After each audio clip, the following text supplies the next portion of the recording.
Yeah.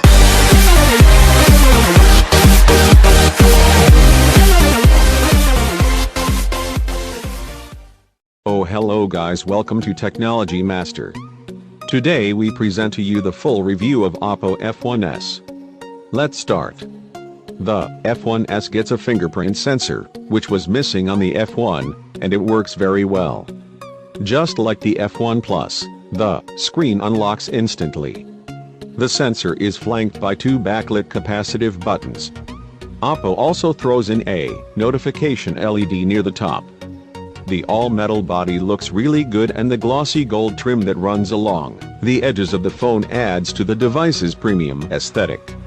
Around the back, we have the 13-megapixel camera and LED flash. The battery is sealed inside and is non-removable. The SIM tray sits on the right, and we appreciate the fact that it's not a hybrid dual SIM solution. Along with the two nano SIM cutouts, you also get a dedicated micro SD card slot which can accommodate a 128GB card. The package includes a 10W power adapter, data cable, silicone case, SIM ejector tool, headset, and some reading material. Overall, the F1S gets a much-needed cosmetic upgrade, which makes it feel relevant among the competition. The fast fingerprint sensor and dedicated micro SD card slot are added bonuses. It doesn't feel too heavy at 160 grams and is fairly slim at 7.3 mm. OPPO has gone with MediaTek's Montana 6750 octa-core SoC, which features 8 ARM Cortex-A53 cores, running at 1.5 GHz. This chip is part of MediaTek's new entry-level lineup with integrated LTE, which was announced earlier this year. We got 41,244 points in N22 and 21 FPS in GFX BENCH. Other specifications include 3 GB of RAM, 32 GB of storage, dual-band Wi-Fi BGN, Bluetooth 4.0, USB OTG, GPS, and FM radio. There's no NFC or Wi-Fi AC. The F1S supports 4 grams LTE on Indian bands along with Volt support. Just like the F1 Plus, the OPPO F1S runs on Color OS 3.0, which makes Android look somewhat like Apple's iOS. This is fine by us, but what we don't like is that fact that OEMs are still serving up Android Lollipop today, which is now almost 2 generations old. We might see Marshmallow as an update down the line, but it's always nice to have the latest version at launch. OPPO has added some tweaks of its own to the Settings app. The display submenu gets a blue light filter whose intensity can be varied. Lock Screen Magazine changes the lock screen wallpaper each work well in our experience. The phone comes with Google's suite of apps along with others like Theme Store, Kingsoft Office, Security Center, File Manager, and a video player. OCloud is also present, and lets you back up your SMS messages and contacts to OPPO's cloud. The phone handled HD media files well, including some of our high-resolution test files at up to 1080p resolution. OPPO also adds its direct software enhancement for the speaker and headphones, which does a fair job at boosting the lower frequencies. The mono speaker gets quite loud for alerts, but the effect isn't that good when watching media. Like earlier F-series phones, you can take a selfie with the palm gesture or a voice command. OPPO had a fairly decent start to the year as it launched the F1 and the F1 Plus photography-centric smartphones. They were slightly overpriced, but both of them, especially the F1 Plus, had the capability to shoot some impressive selfies. Today there aren't a lot of smartphone makers that focus on creating selfie smartphones, but it seems that OPPO is going to stick to it as it just launched the F1S, which yet again gets the selfie expert moniker. While it isn't updated to the F1, it feels like an update to the F1 Plus. Here is our in-depth review of the smartphone. More than the F1, the new F1S seems like an update for the F1 Plus. It is very similar in terms of looks with minor differences in the overall design. You get a metal back and frame with a glass finish on the front. The metal finish at the back has a matte finish, adding a premium touch to the design. Even though there isn't anything new or different in the design, the handset has been crafted well and we found the build quality quite sturdy.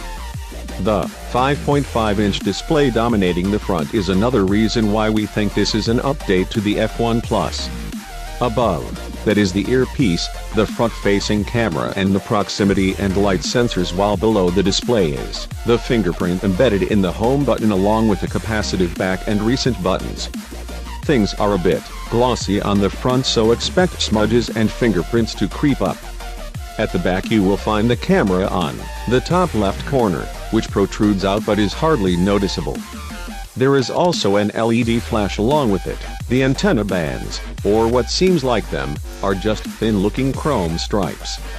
The metal edges are slightly raised and house the power button and the SIM card micro SD card tray on the right. A secondary microphone sits at the top and the volume rocker buttons on the left. The 3.5mm audio jack, the primary microphone, micro USB port and the speaker are all placed on the bottom edge. For a 5.5-inch smartphone, the F1S feels light and manages to fit easily in one hand.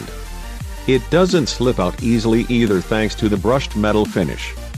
The company has placed the smartphone as mid-range device and it features a 5.5-inch LCD display with a 1280x720 HD resolution, which means a pixel density of 267 ppi. The smartphone is powered by a MediaTek Mount 6750 processor, which is built using the 28nm process, and is an octa-core SoC consisting of 4 Cortex-A53 cores with a clock rate of 1.5 GHz and the rest 4 Cortex-A53 cores with a clock rate of 1.0 GHz. There's 3 GB of RAM, while the graphics are handled by a Mali T860 GPU. The internal storage is 32 GB that is expandable using a micro SD card. The camera department includes a 13MP rear unit with PDAF, and an LED flash sits at the front along with a 16MP camera to take impressive selfies. The connectivity package includes Wi-Fi, Bluetooth 4.1, micro USB, GPS-A-GPS, 4G LTE along with Volt support. The handset runs on Android 5.1 Marshmallow with OPPO's Color OS 3.0 on top, while a 3075 mAh battery fuels the smartphone.